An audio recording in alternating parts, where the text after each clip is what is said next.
Hello, this is Nostradini making a late night meat confession. Yes, I don't go to church regularly, but I let my own greed come between me and the cosmic powers that only Nostradini possesses. My confession? Shakur Stevenson was going to fight and did fight this weekend, this last weekend. He fought Robinson Carucioso. Oh, how soon I forget even how to pronounce his name. He lost big time. And I was sure that Shakur was going to lose. I said for a variety of reasons. I had seen Robinson give Valdez, the previous opponent of Shakur's, a pretty damn good fight. He seemed to have the size, the reach, the hunger. And Shakur didn't come in late. And Shakur had never been in a tough fight. I thought he was going to be in a tough fight. And I thought he was going to be weight trained. And he looked weight trained. He didn't look shiny. Sometimes when black guys they don't make weight, they get a little ashy. He wasn't ashy. And he was ashy, but it fooled me. And I bet it. I betted money. I betted money. And I'm one of those not no bookie. This was all legal. But when greed and avarice comes, is the infallible Nostravini infallible then? You know, like the Pope. But the Pope doesn't take money. He just wears body clothes. That's the Protestant. I'm a Catholic, a Protestant. That's the Protestant criticizing the Pope in his organizations and this. Anyway, Stevenson, Shakur turned out to be better than I thought. Not only did he make the fight look easy for the most part, I mean, the other guy landed some shots. He was competitive in a certain sense, but Stevenson was one step ahead of me. He's a young kid. Now, I'm not saying that he's the second coming of Hunel Williker or Sugar Ray Leonard or Muhammad Ali in miniature. No. I say, though he's a very talented division, we're going to have to see him fight equals, as opposed to a man who's a level below. Now, another fight I was absolutely right in. Joey Joyce beats Joseph Parker. I made some money on the website there. Yeah. It ended I thought it was going to end in 9 rounds. After Joyce would be like a relentless, like a poor man's George Foreman coming at him, pressuring Parker. And Parker would have to stand and fight. And Parker wouldn't want to stand and fight. And Parker and it would be a grinding fight in which Parker would have his moments, outbox Joyce initially, and then be caught up on. So it behold it was. And Parker, Joseph Parker was knocked out spectacularly, I believe, in the 11th round.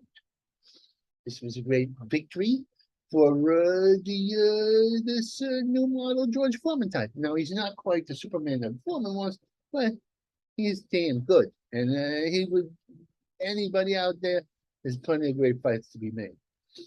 Now, another fight that I was right in, Maxie Hughes, Kid Galahad. I had Maxie winning the fight against Kid Galahad. Why, you say? How did you get that? Because Kid Galahad, the Yemeni Yiper, is a pretty good fighter. He's slick, he's talented, and he is clever, and stylish. But he was coming off a big loss when she was knocked out. And he has a lot of talent, more talent than Maxie, but Maxie's got his dues. Maxie's been around all the time, so it was the goal. And he's this little cockney looking guy against the kid. And the kid lost a very close decision. It was what they call a pure fight, because it's primarily boxing. But you can get into it if you plateau your plate, your boxing plate goes for that. Now, there was another fight I was absolutely right on. See, I was right for the most part. Terry Harper versus Hannah Rankin. This went exactly the way I thought it would. But I actually had, I wasn't right in terms of, I thought Terry was going to knock out Rankin. Rankin turned to be pretty durable. They were about the same height and all that stuff. Terry was coming up a weight class and coming off a knockout to this ebony muscular woman. I forget her, slips my name. She's got muscles on her muscles. And she knocked out Terry silly. But Terry is a good fighter in her own class, and she outclassed him. She had a level above talent, and she won almost every round. The other woman, she lasted on durability. She had been knocked out by Marshall, but what woman doesn't get knocked out by Marshall? Probably the pound for pound heaviest puncher in women's boxing, an effective puncher. Also, because maybe people feel harder, but the combinations and all that. Her against Shields, well, I'll make predictions in the future for that. Now, Keyshawn Davis, that fight went just exactly the way Roaster didn't thought it would go. A 5-round showcase fight. Fighting a Mexican guy, the welterweight or junior middleweight title, whatever. I'm not going to bog down on what classes, weights these guys are.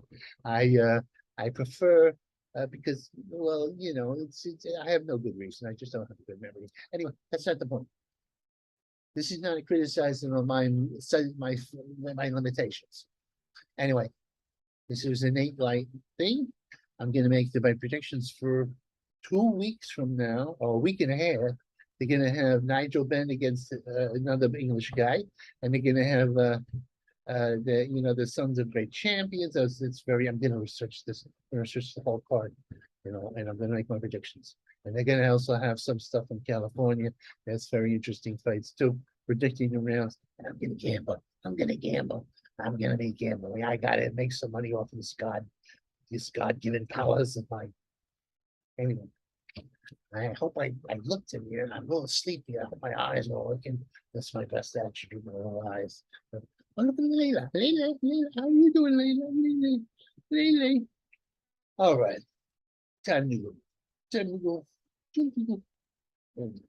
Time to go. How do I get out of here?